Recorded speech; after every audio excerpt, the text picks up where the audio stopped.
আল্লাহর নবীর জামানায় একবার হযরত বেলাল, হঠাৎ করে বেলাল সব সময় তো আজান দিত হাইয়া আলাস সালাহ হাইয়া আলাল ফালাহ, কিন্তু একদিন বেলাল আজান দেয় হাইয়া আলাল জিহাদ। এক মদিনার মানুষেরা, আল্লাহর নবীর সঙ্গে কিন্তু যুদ্ধ শুরু হয়ে গেছে, তোমরা যদি চাও তাহলে যুদ্ধে অংশগ্রহণ করতে পারো। বেলাল ঘোষণা দেয়, মদিনার মা তোমরা তোমাদের সন্তানকে পাঠায়া দাও, হাসরের মাঠে শহীদের মা হইয়া আল্লাহর সামনে দাঁড়াইতে পারবা। আমার যুবক ভাইরা, আমরা মাইক দিয়ে আজান দেই অথবা বক্তব্য দিলে এটা সর্বোচ্চ 2 থেকে 3 কিলো পর্যন্ত পৌঁছতে পারে, কিন্তু হযরত বেলালের কণ্ঠে আল্লাহ এতটা পাওয়ার দিছিল, প্রায় 40 কিলোমিটার পর্যন্ত পৌঁছে যাইত। সুবহান। সেই বেলালের আওয়াজ মদিনার একটা দ্বার প্রান্তে গিয়া পৌঁছে গেছে। একজন মহিলা ছিল বিধবা, মহিলার কিন্তু স্বামী নাই। এই বিধবা মহিলার কানে গিয়া যখন পৌঁছে গেছে, মহিলাটা হাউমাউ করে কান্না শুরু করে দিল। কানতে কানতে মহিলা যখন বেহুশ পর্যায়ে চলে গেছে, মহিলার পাশে একটা সন্তান ঘুমন্ত অবস্থায় ছিল। ঘুম থেকে জাগ্রত হইয়া ওই সন্তান মাকে জড়ায়া ধরে বলে, মাগো গভীর রজনীতে আপনি কেন কানলেন? আমার মনে হয় কোনো ব্যথায় ব্যতীত হইয়া আপনি কানলেন। মা বলো না, এই গভীর রাতে আপনার কান্নার রহস্যটা কি? ছোট মানুষ মার কাঁধে জড়ায়া ধইরা কান্দে আর বলে, মাগো কিসের কারণে কান্দেন? কোনো কষ্ট পাইছেন? বলে, না, আমার কান্নার কারণ হলো এই গভীর রাত্রে বেলালের ঘোষণা শুনে আমি আর ঠিক থাকতে পারলাম না। গত যুদ্ধে তোমার বাবা শাহাদাত বরণ করছে, কিন্তু আজকে বেলাল ঘোষণা দিচ্ছে মদিনার মা বোনদেরকে বেলাল ডাকতেছিল হাসরের মাঠে আল্লাহর সামনে শহীদের মা হইয়া ওঠার জন্য। এরা আমার সন্তান,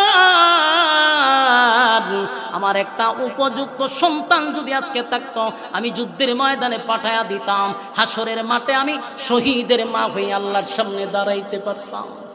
কিন্তু আমার কপালটা এতই খারাপ, আমার কিন্তু উপযুক্ত সন্তান নাই, আমি আল্লাহর সামনে শহীদের মা হইয়া দাঁড়াইতে পারবো না। এই ব্যথায় ব্যতীত হইয়া আমি কান্দি, এই ব্যথায় ব্যতীত হইয়া আমি কান্দি। ভাইয়ারা আমার, চিন্তা করেন জান্নাতের প্রতি তাদের কি পরিমাণ আকর্ষণ। তারা জান্নাত চায়। আল্লাহ বলেন, যারা চায় আমি তাদেরকে জান্নাত দেই। সাহাবায়ে কেরামরা এমনি পরীক্ষায় উত্তীর্ণ হয় নাই। একটা বিধবা মহিলা হাসরের মাঠে শহীদের মা হইয়া ওঠার জন্য হাউমাউ করে কান্না শুরু করে দিল। কান্নার আওয়াজ শুনে এই ছোট্ট নাবালক বাচ্চাটা মার কাঁধে জড়ায়া ধরে বলে, মাগো এই জন্য বুঝি আপনি কান্দেন? এই জন্য আপনার কান্না? না, আপনার কান্নার কোনো প্রয়োজন নাই। এখনো আমি বেঁচে আছি, আমি প্রয়োজনে যুদ্ধের ময়দানে যাব, আমি শহীদ হব, আমার মাকে আমি শহীদের মা বানাবো। অথচ বাচ্চাটার বয়স কিন্তু এখনো 15 হয় না, বালেক হয় না। এই বাচ্চা মাকে সান্ত্বনা দেয়, মাগো শহীদের মা হইতে আপনার মন চায়, আমি না আছি এখনো, আমি শহীদ হব, আমি আপনাকে শহীদের মা বানাবো। এই কথা শোনার পরে মহিলা ফজরের পরে বাচ্চাটাকে কুলে লইয়া নবীর সামনে গিয়া হাজির হয়ে গেছে।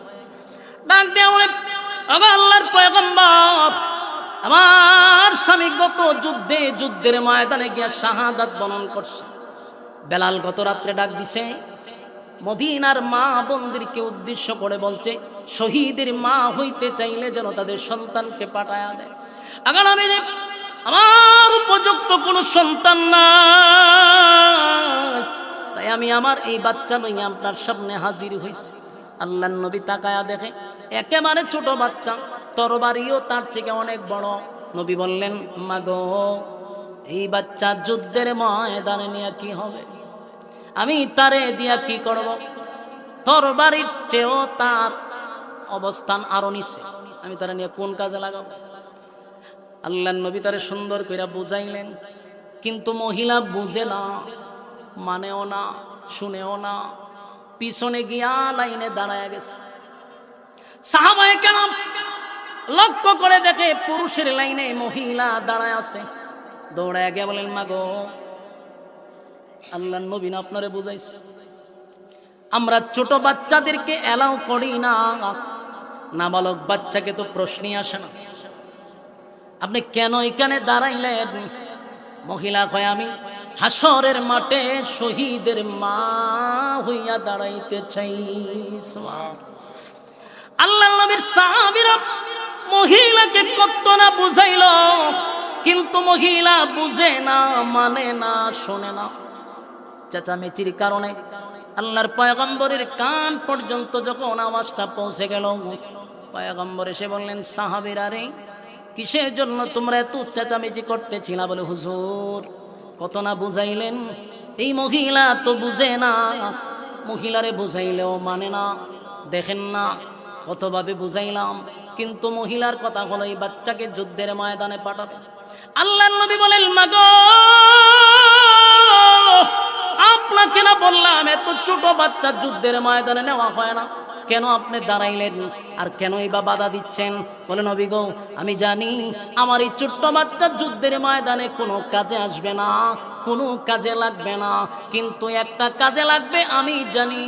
যুদ্ধের ময়দানে আপনি নবী যখন যাবেন সাহাবায়ে কেরামদেরকে নিয়ে, তখন হয়তো আপনার উপরে আক্রমণ চলবে, আপনি নবীকে তীর মারা হবে, আপনি নবীকে তরবারির আঘাত করা হবে। গো নবী, আপনার উপরে একটা তীরের আঘাত পড়লে আমরা বরদাস্ত করতে পারি না। আপনি তীরের আঘাতগুলি আটকানোর জন্য একটা ঢালের প্রয়োজন হতে পারে।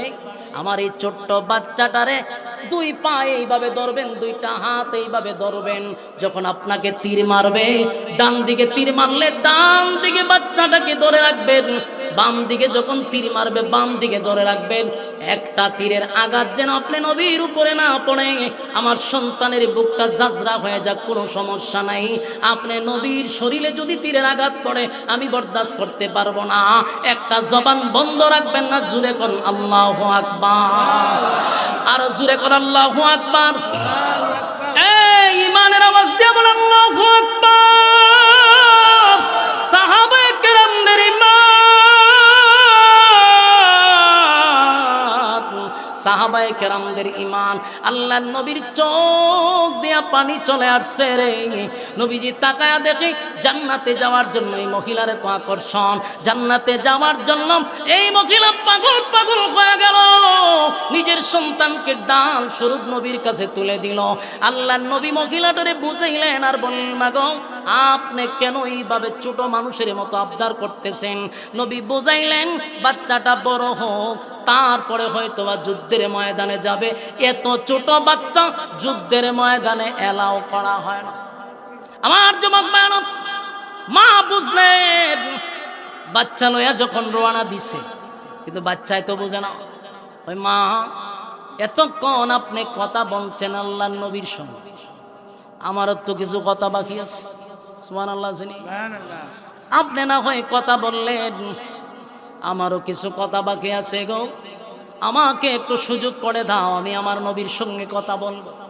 বাচ্চাটা মাত্র 8 থেকে 9 বছরের বাচ্চা দৌড়াইয়া আল্লাহর হাবিবের সামনে গিয়ে আবার দাঁড়াইছে, ডাক দিয়া বলে, নবী গো, কোনোভাবে কি আমার মায়ের আফসোসটা পোড়া করা যায় না? আল্লাহর নবী বলেন, না, তুমি বড় হও, তারপরে আমি তোমাকে যুদ্ধের ময়দানে নিব। এতটুক বাচ্চা নবীকে একটা দৃষ্টান্ত দিল। তখন নবীজি, আমি কিন্তু আমার মার কাছে থাকি, আমার মা যখন চুলাতে যখন কোনো জায়গায় পাক করে, আপনার বাসায় উন্দাল নাকি, উন্দালে যখন পাক করে তখন কিন্তু উন্দালে আগুন ধরানোর জন্য বড় লাকড়ি আগে দেয় না, চুলার মধ্যে বড় লাকড়ি আগে দেয় না, চুলার মধ্যে আগুন ধরানোর সময় ছোট ছোট লাকড়িগুলো আগে ঢোকায়। আগুনটা যখন ধরে যায় তখন কিন্তু বড় বড় লাকড়িগুলা ঢোকায়। আগান আমি যে যুদ্ধের ময়দানে আমার মতো ছোট একটা বাচ্চাকে যদি আপনি আগে পাঠায়া দেন, আমি শহীদ হইয়া যুদ্ধের ময়দানের আগুনটা ধরায়া দিব। পরে আপনি উমরকে পাঠাবেন, আপনি আলীকে পাঠাইবেন, যুদ্ধের ময়দানের আগুনটা আমাকে দিয়া ধরায়া দেন। চিৎকার দিয়া কোন সুবহান। কানাত লাহুম জান্নাতুল ফিরদাউসি নুজুলা। দুই গুণে গুণান্বিত হইলে কানাত লাহুম জান্নাতুল ফিরদাউসি নুজুলা, আমি শুধু জান্নাত দিব না, মেহমান বানায় দিব। হয় গুণে গুণান্বিত। 1 নাম্বার হলো ঈমান, 2 নাম্বার নেকামত, ইমান আর নেক আমল লইয়া যদি কোন রকম যাইতে পারে তাহলে ভিআইপি জান্নাতটা আল্লাহ দিবে, নরমাল কোন জান্নাতের ওয়াদা করবে। দুই গুণে গুণান্বিত হইলে আল্লাহ সর্বোচ্চ জান্নাতটা দিবে। কিন্তু বলুন তো এই জান্নাত কি দাবির বেলায় না কাজের বেলায়? হ্যাঁ, দাবির বেলায় ইমানদার হইলে চলবে না। ইমানদার হইতে হবে, আল্লাহ যেভাবে বলছে ওইভাবে ইমানদার হইতে হবে। মানে আল্লাহ কি কইছে? আমিনু কামা আমানান নাস, আমিনু কামা আমানান নাস। আল্লাহ রাব্বুল আলামিন বলেন, ঈমান আনো ওই মানুষদের মতো যারা ঈমানের পরীক্ষায় ফার্স্ট ডিভিশনে পাস করছে। বলুন, দাবির বেলায় ঈমানদার আনার কথা কইছে না ঈমান আনো ওই মানুষদের মতো যারা ঈমানের পরীক্ষা দিছে? আমিনু কামা আমানান নাস, যারা ঈমানের পরীক্ষায় উত্তীর্ণ হয়েছে তাদের মতো ঈমান আনো। তাফসীর কারকরা বলেন, আমিনু কামা আমানান নাসের ব্যাখ্যা হয় সাহাবায়ে কেরাম, আর না হয় যারা পরীক্ষা দিছে। আব্দুল্লাহ বিন তামের হতে পারে, এমনকি ফেরাউনের বউ আসিয়া হইতে পারে। ঈমানের পরীক্ষা দেয় নাই? আমিনু কামা আমানান নাস, ঈমান আনো ওই মানুষদের মতো। দুই গুণে গুণান্বিত যদি হইতে পারো, ঈমান যদি তাদের মতো আনতে পারো, ওয়াদা দিলাম জান্নাতুল ফিরদাউস আমি আল্লাহ সেখানকার মেহমান বানায়া দিব। মেহমান আমরা হব আর আল্লাহ মেজবান। মেহমান আর মেজবান। আমি আজকে আসছি লুৎফুররা গড়, আমার বন্ধু মানুষ বেচারার গড় খাইছি, আমি মেহমান। বেচারা যে খাওয়াইছে এ হইল মেজবান। তাই আমরা সবাই জান্নাতে ঢুকবো মেহমান হইয়া, আর আল্লাহ নিজে আমাদেরকে মেহমানদারি করাবে, আল্লাহ মেজবান। সুবহানাল্লাহ। কিন্তু রব্বুল কারীম বলেন, দুই গুণে গুণান্বিত হইয়া যদি কবরে আসো তাহলে এই ভিআইপি জান্নাত দিব। দাবির বেলা ইমানদার নয়, ইমানদার ঈমান আনতে হবে। আমিনু কামা আমানান নাস, ঈমান আনো ওই মানুষদের মতো যারা ঈমানের পরীক্ষা দিছে। আমার যুবক ভাইরা, ঈমানের পরীক্ষা দেওয়ার জন্য আল্লাহ দুনিয়া নামক ক্ষণস্থায়ী জায়গায় পাঠাইছে। এই দুনিয়া কিন্তু চিরস্থায়ী না, এটা আমরা সবাই জানি। এখানে যারা বসছি এবং যারা বাহিরে দাঁড়ায় আছে সবাই জানে দুনিয়া চিরস্থায়ী না, ক্ষণস্থায়ী। দুনিয়ায় আমাদেরকে পাঠাইলো শুধুমাত্র কেবলমাত্র একটা পরীক্ষা দেওয়ার জন্য। আর না হয় আদম আলাইহিস সালাতু ওয়াস সালামকে আল্লাহ যখন জান্নাতে বানাইলেন সেখানে রাখছেন। আম্মা জান হাওয়া আলাইহিস সালাতু ওয়াস সালামকে আল্লাহ সেখানে রাখলেন। আব্বা এবং আম্মার মাধ্যমে যদি সেখানে আমরা জন্মগ্রহণ করতাম রে, তাহলে আমরা জন্মসূত্রেই তো জান্নাত পেয়ে যেতাম, ঠিক না বেটি? কিন্তু আল্লাহ সেখানে আমাদের জন্ম না দিয়া দুনিয়া নামক এই পচা গান্দা জায়গায় পাঠাইছে। উদ্দেশ্য হলো অল্প সময়ের জন্য পাঠাইলাম, শুধুমাত্র কেবলমাত্র একটা পরীক্ষা দেওয়ার জন্য। ফাঁস এবং ফেইলের মাধ্যমে আল্লাহ চিরস্থায়ী জান্নাত আমাদের নামে লিখে দিবে। ক্ষণস্থায়ী দুনিয়ায় পাঠাইছে। আপনি আমার মনে কি কয় আল্লাহ অনর্থক বানাইছে? এই কথা কই না দি, খাইবার লেগে বানাইছে? খাওয়ার জন্য যদি বানাইতো তাহলে হাতি আমরার চেয়ে কম খায় না বেশি খায়? জনমের খাওয়ান খায়। খাওয়ার জন্য যদি বানাইতো তাহলে হাতি বানাইলেই চলত, খাওয়ান খাইতে পারে। ঘুমানোর জন্য যদি বানাইতো তাহলে গাদা বানাইলেই যথেষ্ট, এটা খারুইও ঘুমায় শুয়েও ঘুমায়। আল্লাহ খাওয়ার জন্য বানায় নাই, ঘুমানোর জন্য বানায় নাই, অনর্থকও বানাইছে, ঠিক না বেটি? আফাহাসিবতুম আন্নামা খালাকনাকুম আবাসাও ওয়া আন্নাকুম ইলাইনা লা তুরজাউন। আল্লাহ বলেন, অনর্থক বানাই নাই, অকারণে বানাই নাই, নিষ্প্রয়োজনে বানাই নাই, বানাইছি শুধুমাত্র কেবলমাত্র কেন? ওমা খালাকাতুল জিন্না ওয়াল ইনসা ইল্লা লিয়াবুদুন। আল্লাহ বলেন, মানব দানব দুইটা জাতি আমি বানাইলাম শুধুমাত্র কেবলমাত্র আমার গোলামির জন্য।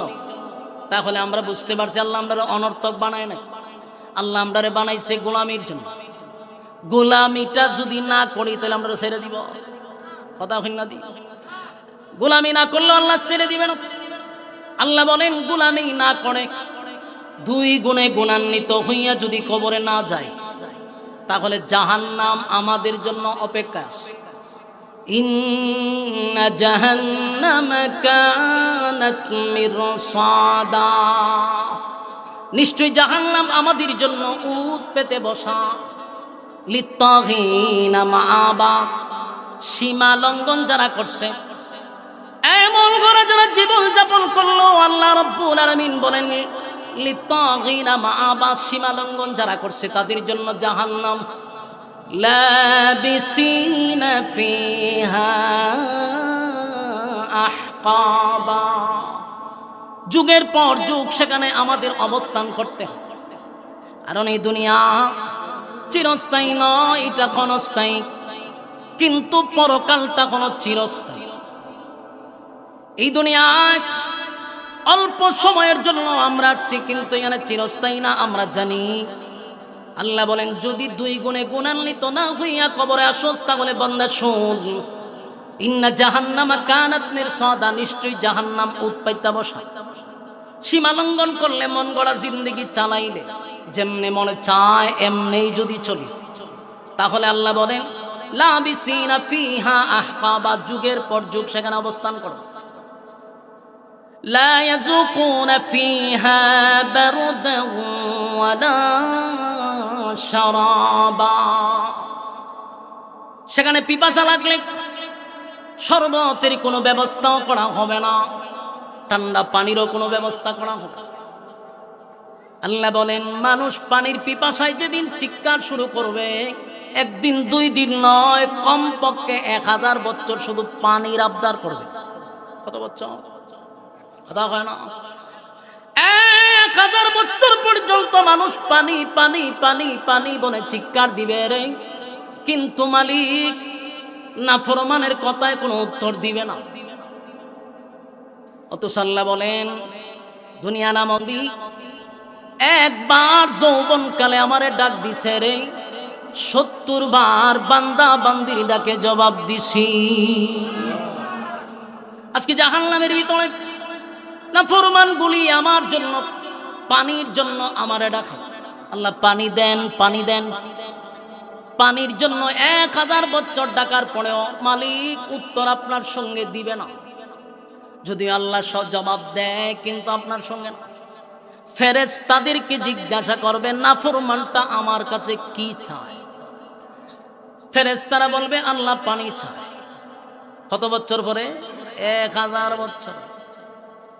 আল্লাহ কয় দে নাফরমানদেরকে পানি দে, ইল্লা হামিমা ওয়া গাসসাকা, দে পানি দে, যেই পানি দুনিয়ায় বান্দা বান্দিকে আমি ফ্রি করে দিলাম। দুনিয়ায় আমি কত নিয়ামত দিলাম। গরমের সময় টিউবওয়েলের পানিটা আমি ঠান্ডা করে দিছি, আবার ঠান্ডার সময় টিউবওয়েলের পানিটা আমি গরম করে দিছি। ঠিক না বেটি? এখন গরম, টিউবওয়েলে যত চাপ দিবেন তত পানি কিন্তু গরম হয়। ঠান্ডার সময় তো পানি ঠান্ডা হওয়ার কথা, কিন্তু পানি গরম হয়।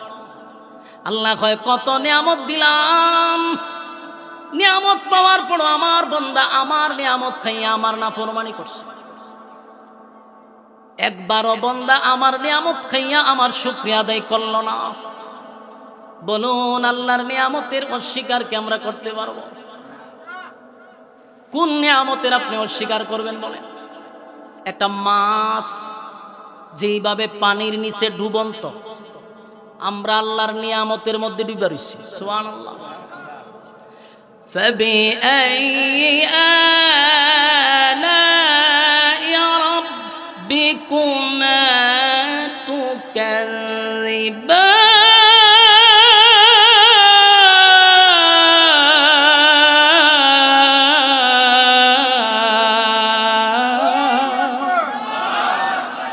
বলেন কোন কোন নিয়ামতের অস্বীকার করবি? কর ডাইনে বামে আমার নিয়ামত তোরে ডুবায়া রাখছে। এতগুলো নিয়ামত খাওয়ার পর বললা আমার নাফরমানি করলি, আমার জমিনে হাঁটলি, আমার নাফরমানি করলি। আমার আজ যদি দুনিয়ায় থাকতে একবার ডাক দিতি বান্দা 70 বার তোর ডাকে জবাব দিলাম, কিন্তু যৌবনকালে আমারে ডাকলি না, আমার দেওয়া নিয়ামত খাইলি, আমার জমিনে গার ফোলায়া হাঁটলি। আজকে বান্দা জাহান্নামের ভিতরে আইসা পানির জন্য একদিন 2 দিন নয় 1000 বছর বান্দা শুনো পানির দরখাস্ত করবে, আল্লাহ পানি দে। আল্লাহ কয় না পরমানে পানি দে, ইল্লা হামিমা ওয়া গাসসাকা। এমন একটা পানি তখন দেওয়া হবে রে, যেই পানিটা জাহান্নামের আগুনে টক বগে গড়। জাহান্নামের আগুন, দুনিয়ার আগুন না, দুনিয়ার আগুন নয়, জাহান্নামের আগুনের টক বগে গরম পানিটা দেওয়া হবে। আর এই পানিটা হলো ইল্লা হামিমা ওয়া গাসসাকা। জাহান্নামে মানুষদেরকে পুরানো হবে, এই পুরানোর পরে শরীর থেকে রক্ত আর পুঁজগুলা নিচের দিকে গিয়ে জমা হবে। আর এই পানিটা আগুনের তাপে টকবক টকবক করবে। আর সেই পানি জাহান্নামীদেরকে আল্লাহ পান করার জন্য দিবে। জাহান্নামীরা হাসরের মাঠে 1000 বছর পানির পিপাসায় তারা ছিল, আবার জাহান্নামে ঢোকার পরে 1000 বছর পানির পিপাসা। বলুন এত পিপাসা লইয়া পানি ঠান্ডা না গরম এটা কি দেখার সময় আছে? কথা বল না দি আমার যুবক ভাইরা, এ দিলের কান লাগায় শুনি গো, ঠান্ডা না গরম পানি তো দেখার টাইম নাই, কারণ 1000 বছর জাহান্নামের পিপাসা, 50,000 বছর হাসরের মাঠ। এত পিপাসা লইয়া যেই মাত্র তাদেরকে পানিটা দেওয়া হবে, জাহান্নামীরা পানিটা পান করবে। জাহান্নামীরা পানি পান করার সাথে সাথে সাথে জিহ্বা সহ, গলা সহ, পেটের নাড়ি বুড়ি সব গলে গলে গলে গলে গলে গলে পায়খানার রাস্তায় বাহির হয়ে যাবে। প্রচন্ড ব্যথা শুরু হবে, একটা চিৎকার দিয়া বলবে মালিক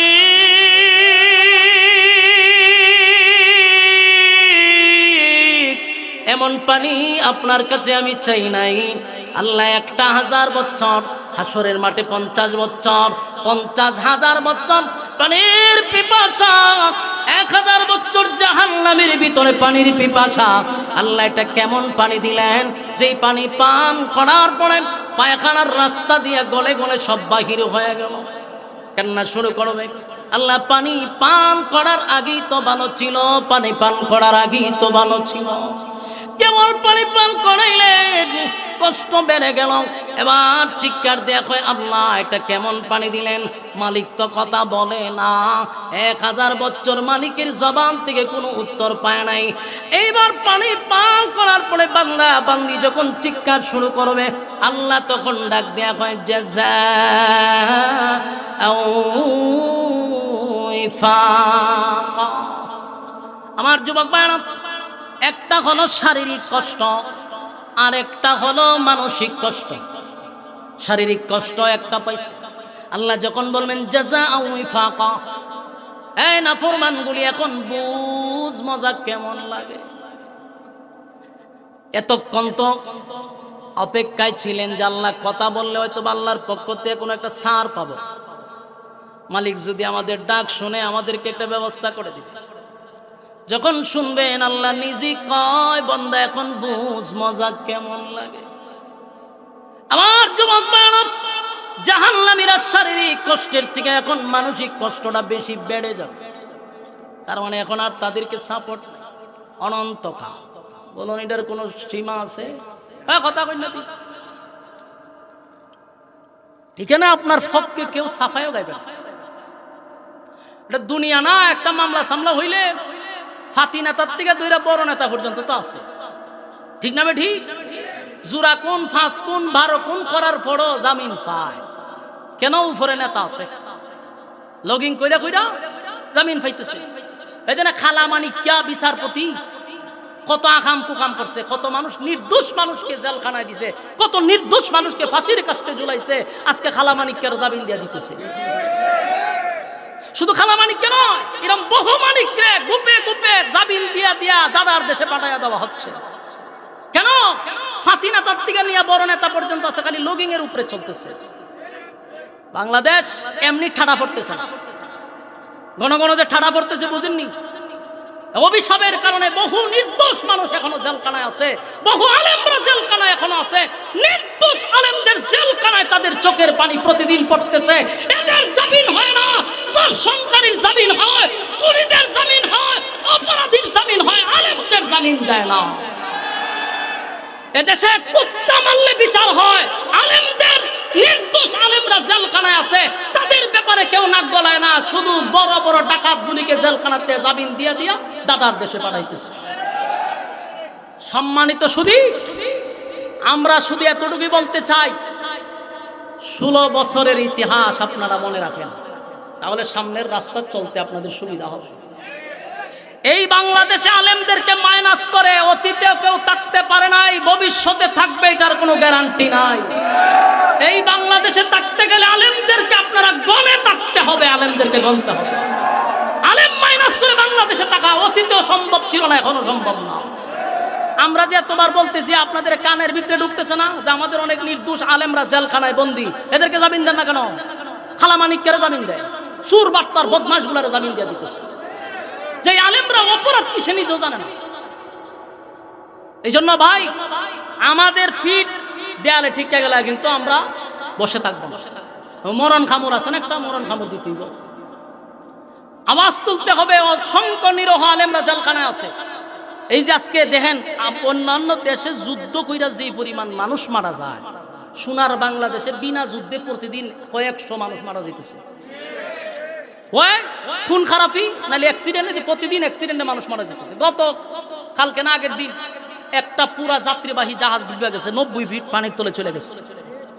আজকে আবার এক জায়গায় অ্যাক্সিডেন্ট হয়ে আরো কতজন মানুষ মারা গেছে। প্রতিদিন মানুষ মারা যাচ্ছে। অন্যান্য দেশে যুদ্ধ লেগে মানুষ হত্যা মরে না, বিনা যুদ্ধে বাংলাদেশের জনগণ মরে যেতেছে। অভিশাপ আছে, অনেক অভিশাপ। কারণ এই যে জেলখানায় যারা গেছে, নির্দোষ যারা, এদের চোখের পানি কি আল্লাহ ব্যথা দিব? এদের চোখের পানি কি কোনো সময় বিতা যাবে বলেন? তো এটা গজব, তো গজব। আমাদের বর্তমান যিনি প্রধানমন্ত্রী, আলহামদুলিল্লাহ আমরা দেখতে পাচ্ছি উনি আলেমদের প্রতি যথেষ্ট পরিমাণ সম্মান রাখতেছে, আমরা প্রশংসা করি। শুধু আপনি এতটুকু করেন, নির্দোষ আলেমদেরকে আপনি জেলখানার থেকে বাহির করে দেন, আজীবনে যাতে আপনার কথা স্মরণ রাখবে। কারণ ডাইনে বামে তো লোকের অভাব নাই, এই জন্য আপনাকে ওই কাজগুলি নাও করতে দিতে পারে। উচিত নির্দোষ আলেমদেরকে জেলখানার থেকে বাহির করে দেন, এই জাতি আপনার কথা স্মরণ রাখবে। যেমন আপনার মার কথা সারা দেশের মানুষ এখন বলে, আপসহীন এক নেত্রী, ঠিক আপনিও এমন কিছু করে যান যেন এই জাতি আপনার কথা স্মরণ রাখে। সম্মানিত সুধী, আসুন, আমরা এমন একটা পর্যায়ে আসছি, আমাদের গুনার কারণে এখন একের পর এক গজব আসতেছে। গুনার কারণ, যখন সমাজে গুনাহ বেড়ে যায়, তখন আল্লাহর পক্ষ থেকে গজব আসে। গুনাহ কমাইতে হবে, গুনার প্রতিযোগিতা আমাদের সমাজে চলতেছে, ঠিক না ঠিক?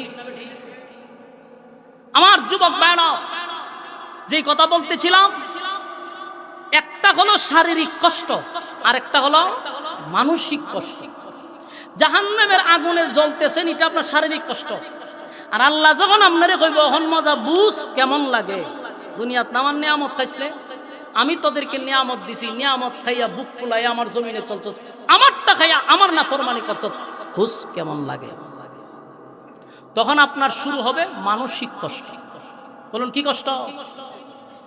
আমার যুবক ভাইরা, আল্লাহ বলেন, দুইটা গুণে গুণান্বিত হইয়া যদি কোনো বান্দা বান্দি কবরে আসে, তাহলে ব্যতিক্রম।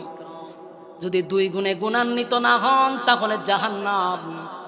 2 গুণে গুণান্বিত হইলে আল্লাহ বলেন, কানাত লাহুম জান্নাতুল ফিরদাউসি নুজুলা। আল্লাহ বলেন, 1 নাম্বার হলো ঈমান, 2 নাম্বার হলো নেকামত। ঈমান এবং নেকামত লইয়া যদি কোনো বান্দা বান্দি কবরে আসে, ওয়াদা দিলাম জান্নাতুল ফিরদাউস আমি আল্লাহ তোমাদেরকে দান করে দিব।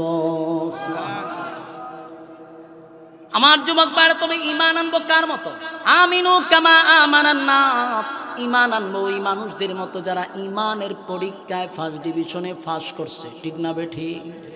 সাহাবায়ে কেরামরা ঈমানের পরীক্ষা দিছে, ঈমানের পরীক্ষা দিছে। এই জন্য অনেক সাহাবীদেরকে আল্লাহ দুনিয়ার জমিনে থাকা অবস্থায় জান্নাতি বলে ঘোষণা দিয়া দিছে।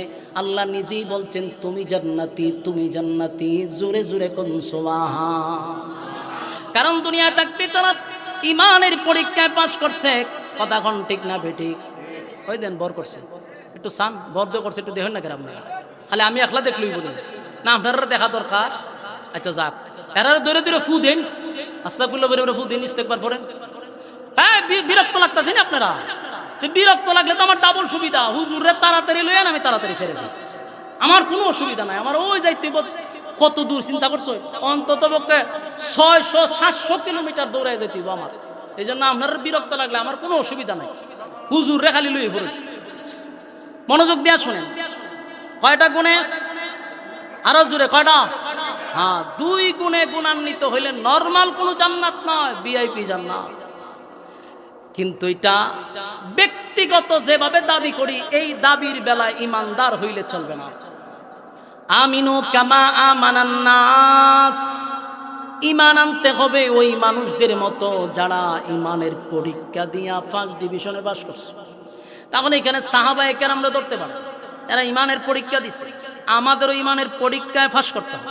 আর যদি ফাঁস করে যাইতে পারে, আল্লাহ হয় জান্নাত দিব। সুবহানাল্লাহ। এ নরমাল জান্নাত না, ভিআইপি জান্নাত দিব। আর জান্নাতে ঢুকার সাথে সাথে আল্লাহ হয় এমন কিছু নিয়ামত দিব, যেই নিয়ামত দুনিয়াতে মানুষ চাইছে কিন্তু পায় নাই। বলুন, দুনিয়াতে চাইলো পায় নাই, নবী রাসূলরা চাইলেও আল্লাহ দিত না। এমন কিছু নিয়ামত জান্নাতে ঢুকার আগেই আল্লাহ ঘোষণা দিয়ে দিবে। সুবহানাল্লাহ। যেমন আপনারা একটু দেখেন তো, এই নিয়ামতগুলো আপনারা চাননি? 1 নাম্বার, দুনিয়াতে কি কোনো মানুষ মরতে চায়? আপনারা মরতে চাননি?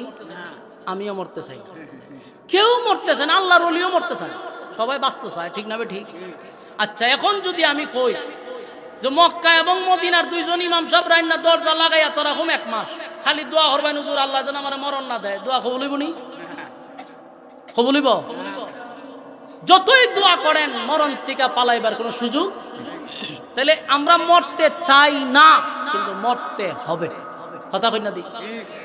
1 নাম্বার, পৃথিবীর কোনো মানুষ মরতে চায় না, মরতে চায় না, কিন্তু মরা লাগবে, মরা লাগবে। যতই দোয়া করেন এই দোয়া কোনোদিন কবুল হবে না, মানুষ মরতে হবে রে।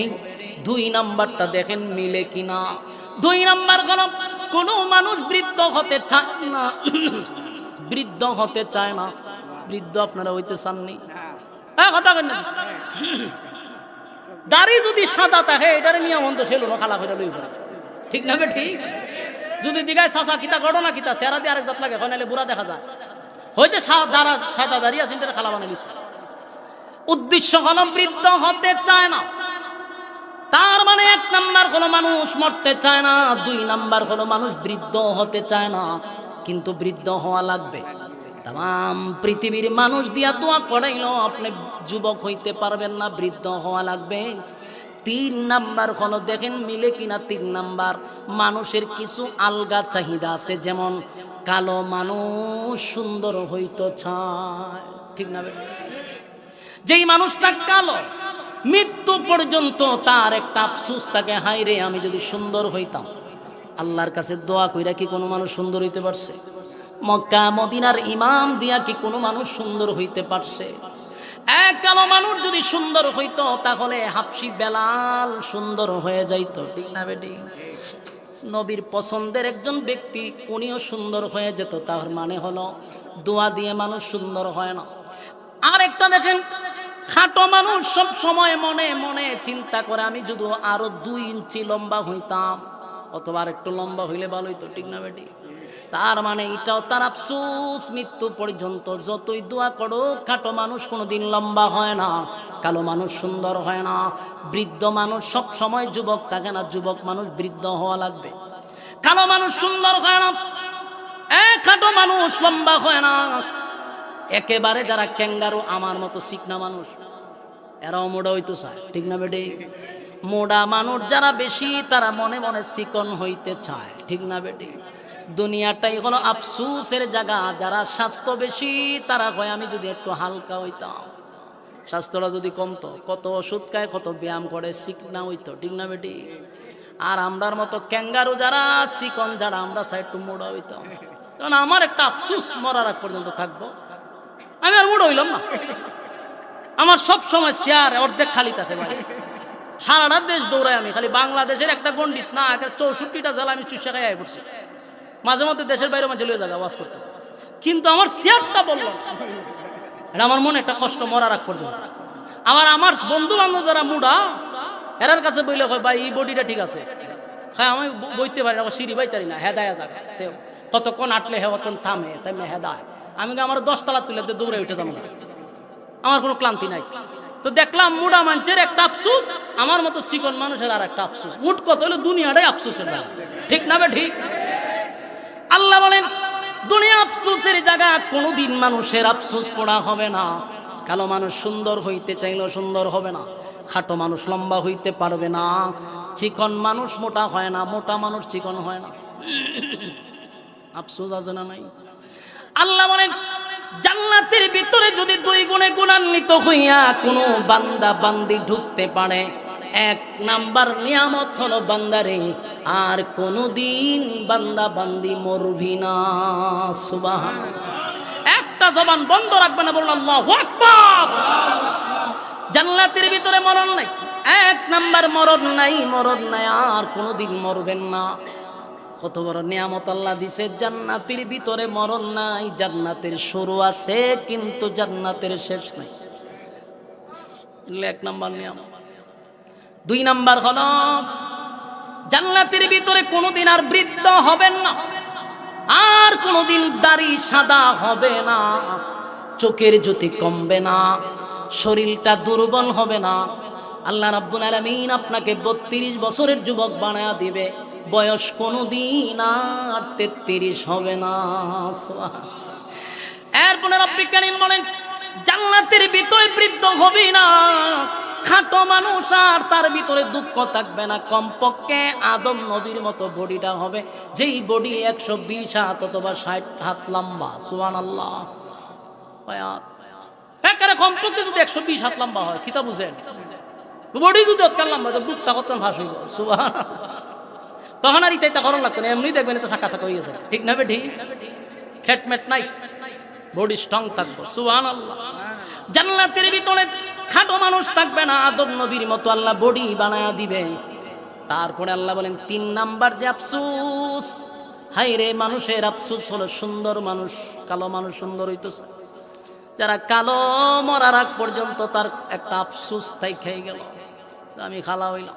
আল্লাহ কয় 2 গুণে গুণান্বিত হইয়া জান্নাতের ভিতরে মানুষ যখন ঢুকবে, সর্বনিম্ন সৌন্দর্য থাকবে ইউসুফ নবীর মতো সুন্দর। সুবহানাল্লাহ।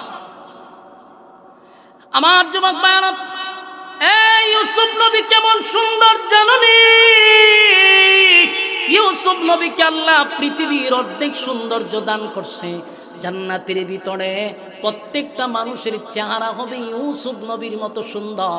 আল্লাহ সুন্দর বানায়া দিবে, কেন শেষ নয়। এরপরও মানুষের আফসোস আছে না নাই? আরো আফসোস আছে মানুষের, আরো আফসোস আছে। এটা হলো কণ্ঠের আফসোস, কণ্ঠেরও একটা আফসোস থাকে, যার কণ্ঠ নাই তারও একটা আফসোস। আল্লাহ কয় জান্নাতের ভিতরে প্রত্যেকটা জান্নাতীকে দাউদ নবীর মতো কণ্ঠ দেওয়া হবে। সুবহান। জান্নাতের ভিতরে নাজ নিয়ামত দিবে, গাড়ি দিবে, বাড়ি দিবে, নারী দিবে, কমপক্ষে বউ দিবে 72টা। আসেনি? সুবহানাল্লাহ। বলুন বউ দিবে কয়টা? একেবারে নিম্নস্থলে 72টা বউ দিবে। কিন্তু দুনিয়াতে একটা আফসুস মরা পর্যন্ত থাকে, কেউ যদি বিয়ে একটা করে মনে মনে কিন্তু সায়ার একটা করত। এটা আপনারা আমার সাথে একমত হইতে পারেন, না হইতে পারেন, কিন্তু ভিতরে কুডুর কুডুর একটা থাকে। আল্লাহ ওই কুডুর কুডুর বন্ধ করে দেবো জান্নাতে। সুবহানাল্লাহ। হ্যাঁ, দুনিয়াতে যদি কেউ আফসুস থাকেও বিয়ে করার, যদি আপনার একটা বিয়ে করেন, সমাজ আপনি ভালো থাকতে পারবেন না। মানুষ আপনারা কি করবো? লুচ্চা, ঠিক না? ঠিক। হালার চরিত্র ভালো না, 2টা বিয়ে করছে। অথচ আপনি চিন্তা করেন এই বাংলাদেশে প্রেম প্রীতি করেন যায় 10টা কইরা, মিনিমাম 10টা 15টা প্রেম করে, জানলে হয়তো এক বয়সে পোলাপানে করে, এটার নাম হলো এনজয়। বলুন এটা কি? এনজয়। প্রেম করলে কয় এনজয়, বিয়া করলে কয় লুচ্চা। এটা পশ্চিমাদের কালচার বাংলাদেশে এরা প্রতিষ্ঠিত করতে চায়। হালালটাকে বাংলাদেশের মানুষের কাছে এটাকে হারাম পর্যায়ে পৌঁছায়া দিছে, আর হারাম জিনিসটাকে মানুষের কাছে হালালের পর্যায়ে নিয়ে গেছে। বিয়া হালাল জিনিস, সেটাকে হারামের পর্যায়ে নিয়ে গেছে। আর যত জেনা ব্যভিচার এগুলাকে ওপেন করে দিছে। এমনকি 14ই ফেব্রুয়ারিতে সমস্ত প্রেমিক প্রেমিকাকে একত্রিত করার জন্য রাষ্ট্রীয়ভাবে আপনাকে সুযোগ করে দিছে। ভাদ্র মাসে যেমন কুত্তা দিবস আছে, ফেব্রুয়ারিতে প্রেম প্রীতির দিবস আছে। ঠিক না বে ঠিক? এই সমস্ত অপকর্ম থেকে আল্লাহ আমাদেরকে হেফাজত করে দান। এগুলো পশ্চিমাদের কালচার, এটা বাংলাদেশের কালচার না হয়, বাংলাদেশের মুসলমানদের কালচার। এগুলোর থেকে আমাদের সাবধানে থাকতে হবে। রাজি আছি ইনশাআল্লাহ? আল্লাহ বলেন জান্নাতের নিম্ন স্তরের বউ থাকবে 72টা। সুবহানাল্লাহ। জান্নাতের ভিতরে আল্লাহ রাব্বুল আলামিন বলেন 1 নাম্বার তো মরণ দিব না। দুনিয়াতে মরতে চায় নাই, জান্নাতে মরণ নাই। বৃদ্ধ হতে চান নাই, জান্নাতে বৃদ্ধ হবেন না। লম্বা হতে চাইছিলেন, 120 হাত লম্বা বানায়া দিবে। সুন্দর হইতে চাইছিলেন, ইউসুফ নবীর মতো সৌন্দর্য দিবে। সুবহানাল্লাহ। এরপরে রব্বিক কারীম বলেন বান্দারে রাজত্ব চায়। দুনিয়াতে অনেকেই রাজত্ব চায়, যে চেয়ারম্যান হইতো চায়। সবাইকে চেয়ারম্যান হওয়া সম্ভব? ইউনিয়নের সবাই চেয়ারম্যান হয় না, একটা ইউনিয়নে একজন হয়। ঠিক না বেঠিক? কেউ এমপি হইতো চায়, বলুন তানার কি সবাই এমপি হইতে পারে? একজন হয়, কিন্তু মনে মনে হগুলোরই আছে। ঠিক না বেঠিক? আল্লাহ কয় রাজত্ব চায় মানুষ, রাজত্ব চায়, চেয়ার চায়। জান্নাতের ভিতরে কমপক্ষে নিম্ন স্তরের জান্নাতীকে এই পৃথিবীর 10টা পৃথিবীর সমান জান্নাত দিবে। বিরোধী দল নেই, একা রাজত্ব করবে। আপনাকে এলামানোর জন্য পিছন দিয়া কেউ লাড়াছাড়া করবে না। জান্নাতের ভিতরে আল্লাহ রাজত্ব দিবে একা। এবার আসুন, সব ঠিকঠাক আছে, আপনার যদি চরিত্রটা ভালো না থাকে। বাঙালির যে চরিত্র, 4 বছরের শিশুর থেকে নিয়ে 80 বছরের বৃদ্ধা পর্যন্ত সোনার বাংলাদেশে রেহাই পাচ্ছে না। ঠিক না ঠিক? জানা বেবিচার এতটা বাড়াবাড়ছে, প্রশাসন কন্ট্রোল করতে পারতেছে না, এদেশের সরকার পর্যন্ত নিয়ন্ত্রণ করতে পারতেছে না। এর একটাই মাত্র কারণ, কোরআনের আইন চালু করেন। আল্লাহর কসম, একদিনে সারা বাংলাদেশে দর্শন বন্ধ হয়ে যাবে। দর্শন কেন করে? কারণ হেওয়া জানে দর্শন করার পরে 1 মাস পর আবার বেরিয়ে আসবে। দর্শনের বিচার মৃত্যুদণ্ড দেওয়ার না পর্যন্ত এদেশে দর্শন বন্ধ হবে না। হুজুরের কথা তো আপনার ভালো লাগে না, এই জন্য প্রতিটা জায়গায় জায়গায় দর্শনের শিকার হচ্ছে। সরকারকে বেকায়দা ফালানোর জন্য চেষ্টা চালিয়ে যাওয়া হচ্ছে। তো আপনারা কেন এই আইনটা চালু করেন না? বলে আর তা কিছু করি আর না করি, অন্তত দর্শন যারা করবে তাদেরকে মৃত্যুদণ্ড দেওয়া হবে। দর্শন বন্ধ হয়ে যাবে। 4 বছরের বাচ্চারা পর্যন্ত দর্শন করে, জানোয়ারের চিকার নষ্ট হয়ে গেছে, কুকুর বিড়ালের চিকার নিকৃষ্ট হয়ে গেছে। ঠিক না বেঠিক? আমার যুবক ভাইরা, এই দর্শন বন্ধ হবে যেদিন আল্লাহর আইন জমিনে চালু হবে। এছাড়া দর্শন বন্ধ করতে পারবে। গুম কোন এই যে মানুষকে মারতেছে, কুত্তা বিলের রক্তের দাম আছে, মানুষের রক্তের এখন দাম নাই। ঠিক না বেঠিক? কুত্তা মেরা নিলে বেঠিরে 24 ঘন্টার ভিতরে গ্রেপ্তার করে দিচ্ছে। মানুষ মেরা লাইনে গ্রেপ্তার করতে পারবে। কুত্তার দাম আছে, মানুষের দাম নাই। কেন? কারণ মানুষ খুন করে, চিন্তা করে আমার বড় ভাই আছে, ফাতি নেতা আছে, বড় নেতা আছে, হেরে মাইরা 6 মাসও তার নাম বেরিয়ে গেল। যদি তার মৃত্যুদণ্ড নিশ্চিত করা হতো তাহলে দেশে খুন খারাপই বাড়তো না। ঠিক না ঠিক? আমার যুবক ভাইরা, জান্নাতের ভিতরে আল্লাহ রাব্বুল আলামিন বলেন আমি রাজত্ব দিব, কোনো বিরোধী দল থাকবে না। আমার যুবক ভাইরা, জান্নাতের ভিতরে আল্লাহ এই যে সমস্ত নিয়ামত আমাদেরকে দান করবে সবই দিল, কিন্তু চরিত্র যদি ভালো না থাকে লাগবে নি দরবার? কথা কই না? চরিত্র ভালো না থাকলে জান্নাতের ভিতর দরবার লাগবে। মানে বউ দিবে একজনের 72টা করে, এর চরিত্র ভালো না, আর একজনের হুট টাইন না দরজা লাগালি কোন জানা। এই জন্য আল্লাহ কয় এই চরিত্র জান্নাতে দেওয়া হবে না।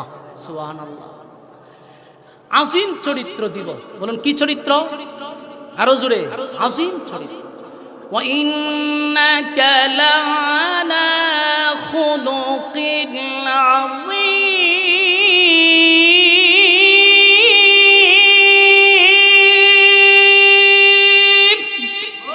আল্লাহ আজিম চরিত্র, যেটা আমার নবীর চরিত্র। সুবহানাল্লাহ।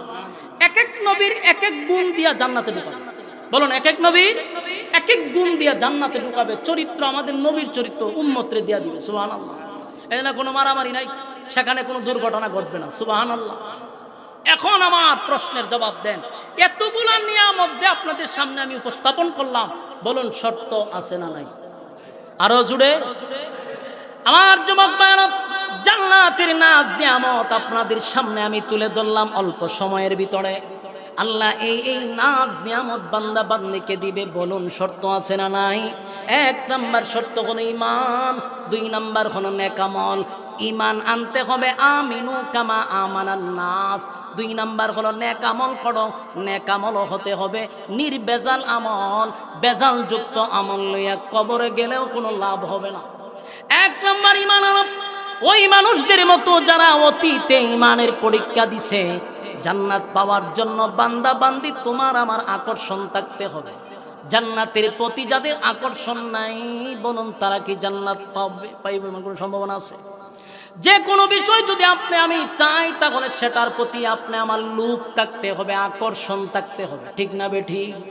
আল্লাহর নবীর জামানায় একবার হযরত বেলাল, হঠাৎ করে বেলাল সব সময় তো আজান দিত হাইয়া আলাস সালাহ হাইয়া আলাল ফালাহ, কিন্তু একদিন বেলাল আজান দেয় হাইয়া আলাল জিহাদ।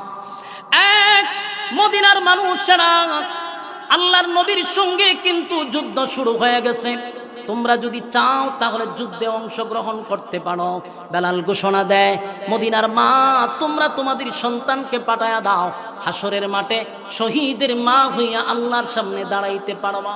আমার যুবক ভাইরা, আমরা মাইক দিয়া আজান দেই অথবা বক্তব্য দিলে এটা সর্বোচ্চ 2 থেকে 3 কিলো পর্যন্ত পৌঁছতে পারে, কিন্তু হযরত বেলালের কণ্ঠে আল্লাহ এতটা পাওয়ার দিছিল, প্রায় 40 কিলোমিটার পর্যন্ত পৌঁছে যাইত। সুবহান। সেই বেলালের আওয়াজ মদিনার একটা দ্বার প্রান্তে গিয়া পৌঁছে গেছে। একজন মহিলা ছিল বিধবা, মহিলার কিন্তু স্বামী নাই। এই বিধবা মহিলার কানে গিয়া যখন পৌঁছে গেছে, মহিলাটা হাউমাউ করে কান্না শুরু করে দিল। কানতে কানতে মহিলা যখন বেহুশ পর্যায়ে চলে গেছে, মহিলার পাশে একটা সন্তান ঘুমন্ত অবস্থায় ছিল। ঘুম থেকে জাগ্রত হইয়া ওই সন্তান মাকে জড়ায়া ধরে বলে, মা গো, গভীর রজনীতে আপনি কেন কানলেন? আমার মনে হয় কোনো ব্যথায় ব্যতীত হইয়া আপনি কানলেন। মা বলো না, এই গভীর রাতে আপনার কান্নার রহস্যটা কি? ছোট মানুষ মার কাঁধে জড়ায়া ধইরা কান্দে আর বলে, মা গো, কিসের কারণে কানলেন? কোনো কষ্ট পাইছেন? বলে, না, আমার কান্নার কারণ হলো এই গভীর রাত্রে বেলালের ঘোষণা শুনে আমি আর ঠিক থাকতে পারলাম না। গত যুদ্ধে তোমার বাবা শাহাদাত বরণ করছে, কিন্তু আজকে বেলাল ঘোষণা দিচ্ছে মদিনার মা বোনদেরকে বেলাল ডাকতেছিল হাসরের মাঠে আল্লাহর সামনে শহীদের মা হইয়া ওঠার জন্য। এরা আমার সন্তান, আমার একটা উপযুক্ত সন্তান যদি আজকে থাকতো, আমি যুদ্ধের ময়দানে পাঠায়া দিতাম, হাসরের মাঠে আমি শহীদের মা হইয়া আল্লাহর সামনে দাঁড়াইতে পারতাম। কিন্তু আমার কপালটা এতই খারাপ, আমার কিন্তু উপযুক্ত সন্তান নাই, আমি আল্লাহর সামনে শহীদের মা হইয়া দাঁড়াইতে পারবো না। এই ব্যথায় ব্যতীত হইয়া আমি কান্দি, এই ব্যথায় ব্যতীত হইয়া আমি কান্দি। ভাইয়ারা আমার, চিন্তা করেন জান্নাতের প্রতি তাদের কি পরিমাণ আকর্ষণ। তারা জান্নাত চায়। আল্লাহ বলেন, যারা চায় আমি তাদেরকে জান্নাত দেই। সাহাবায়ে কেরামরা এমনি পরীক্ষায় উত্তীর্ণ হয় নাই। একটা বিধবা মহিলা হাসরের মাঠে শহীদের মা হইয়া ওঠার জন্য হাউমাউ করে কান্না শুরু করে দিল। কান্নার আওয়াজ শুনে এই ছোট্ট নাবালক বাচ্চাটা মার কাঁধে জড়ায়া ধরে বলে, মা গো, এই জন্য বুঝি আপনি কান্দেন? এই জন্য আপনার কান্না? না, আপনার কান্নার কোনো প্রয়োজন নাই। এখনো আমি বেঁচে আছি, আমি প্রয়োজনে যুদ্ধের ময়দানে যাব, আমি শহীদ হব, আমার মাকে আমি শহীদের মা বানাবো। অথচ বাচ্চাটার বয়স কিন্তু এখনো 15 হয় না, বালেগ হয় না।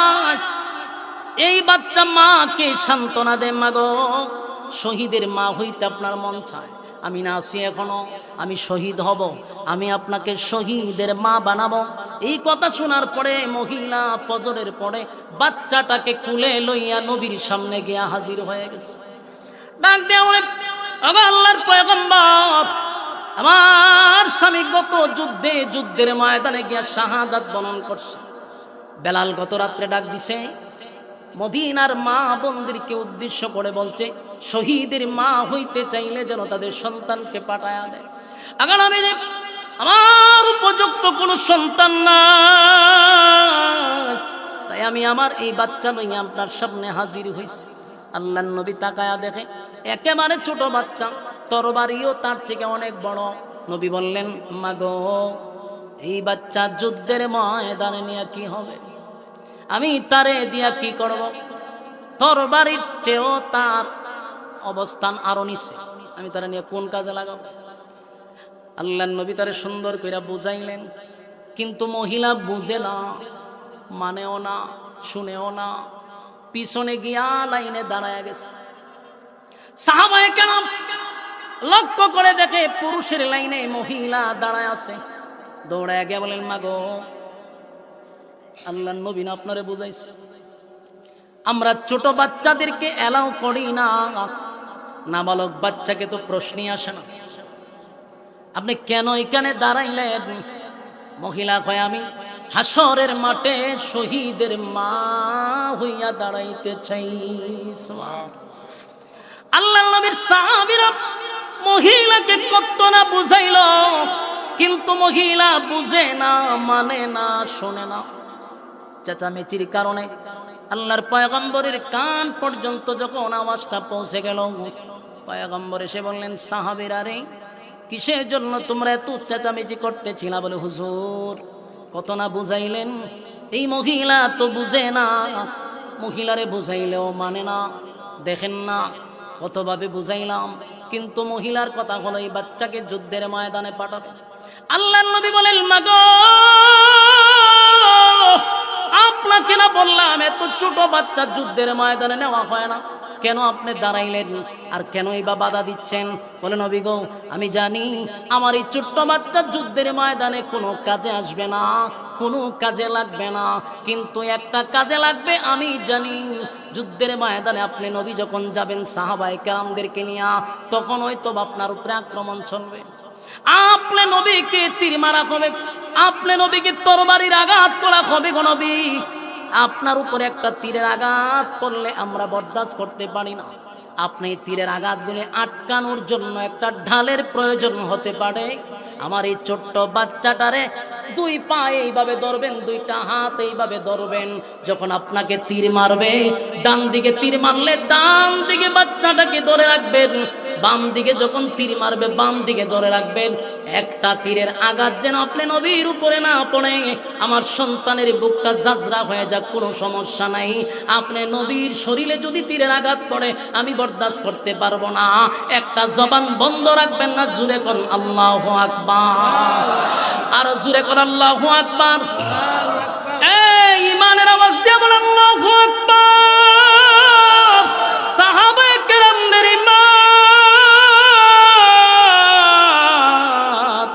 সাহাবায়ে কেরামদের ঈমান, আল্লাহর নবীর চোখ দিয়া পানি চলে আসছে রে।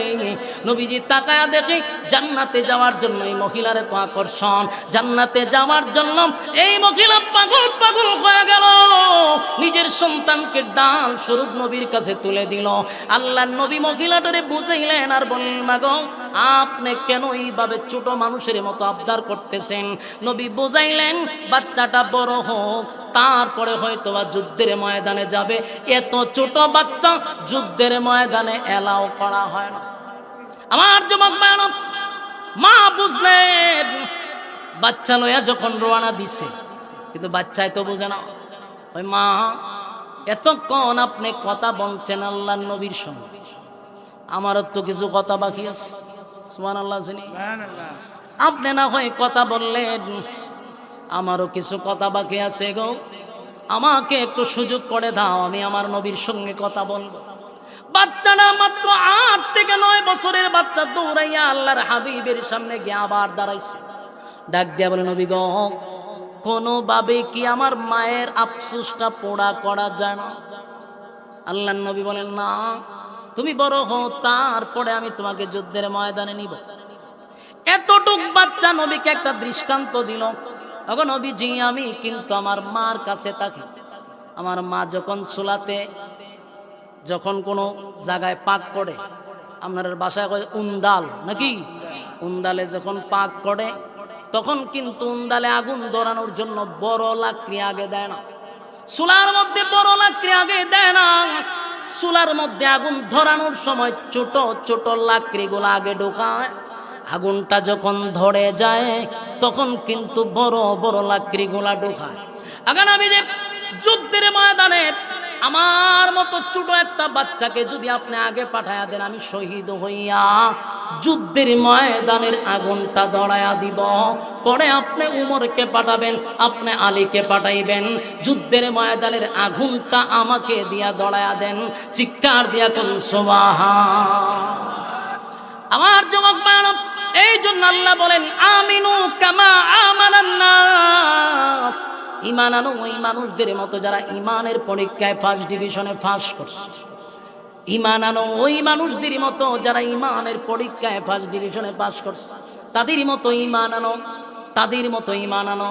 আমার যুবক ভাইরা, সাহাবায়ে কেরামদের ঈমান, সাহাবায়ে কেরামদের মতো ঈমান যতক্ষণ না পর্যন্ত আমরা কাছে দাঁড়ে না যাইতে পারবো, বলুন এই শুধু দুই গুণে গুণান্বিত দাবি করলেই চলবে না, ঈমান আনতে হবে সাহাবায়ে কেরামদের মতো। কথা হয় না? এক, ইন্নাল্লাযীনা আমানু ওয়া আমিলুস সালিহাত, ঈমান আনো ওই মানুষদের মতো যারা ঈমানের পরীক্ষায় পাস ডিভিশনে পাস করছে, তোমরা তাদের মতো ঈমান আনো, তাদের মতো ঈমান আনো। আমার যুবক ভাইরা, এবার আসুন দুইটা শর্ত, ঈমান এবং নেকামল, ঈমান এবং নেকামল দুই গুণে গুণান্বিত হইতে পারলে কানাত লাহুম জান্নাতুল ফিরদাউসি নুজুলা, আল্লাহ আমাদেরকে জান্নাত দিবে, সর্বোচ্চ ভিআইপি জান্নাত। ঠিক না বেটি? আল্লাহ সবাইকে বোঝার তৌফিক দান করো, সকলে বলে আমিন। আমার যুবক ভাইরা, আপনাদের হুজুর কো, আমাদের সুলতানুল ওয়াইজিন আল্লামা খালেদ সাইফুল্লাহ সাহেব আপনাদের মধ্যে ইতিমধ্যে চলে আসবেন ইনশাআল্লাহ। হুজুরকে নিয়ে আসেন, আর যেই দরখাস্ত করছেন আমি জীবন এটি করি না, তা আমার যার যে যোগ্যতা না এটি দিয়ে তো লাভ, এটি বুঝি না, আমি কেমন করবো কোন চাই, এটা আগে আপনারা সেরে লেতে আসতেন। বসেন ইনশাআল্লাহ। উড়াউড়ি করে বর করে লিছিনি, বর করে লিছে ফু দেন। যার জন্য আপনারা আসছেন উনি তো চলে আসতেছে, বসেন আরো বসেন। এই যে এখন আমার যে দায়িত্ব দিছে, এই দায়িত্ব আসলে আমার কোনো অভিজ্ঞতা নাই, এরপরও বসেন। এই মুন্সিবাজার, শ্রীনাথপুর, এগুলা আমার একটা সময়ে এদের এই জায়গার মানুষের সাথে আমার একটা সুসম্পর্ক ছিল। ঠিক না ঠিক? আপনাদের মুন্সিবাজার, শ্রীনাথপুর, এখানে অনেকের ঘরে আমি খানা খাইছি, তা আমার উপরে এদের একটা দাবি আছে। যেমন আজকের এই মাহফিলের যিনি মধ্যমণি সুলতানুল ওয়াইজিন আল্লামা খালেদ সাইফুল্লাহ সাহেব, ওনাকে দাওয়াত দেওয়ার জন্য এই যে আমার বন্ধু মানুষ, এই যে আমাদের শামসুল ভাই আপনাদের মাদ্রাসার উনি দায়িত্বে আছেন, শামসুল ভাই আমার আবদার করলো যে ভাই যেভাবেই হোক একটা ব্যবস্থা করে দেন। আমি আমার সর্বোচ্চ চেষ্টা দিয়ে আপনাদের এখান পর্যন্ত আপনাদের মেহমানকে আমি পৌঁছাই দিচ্ছি।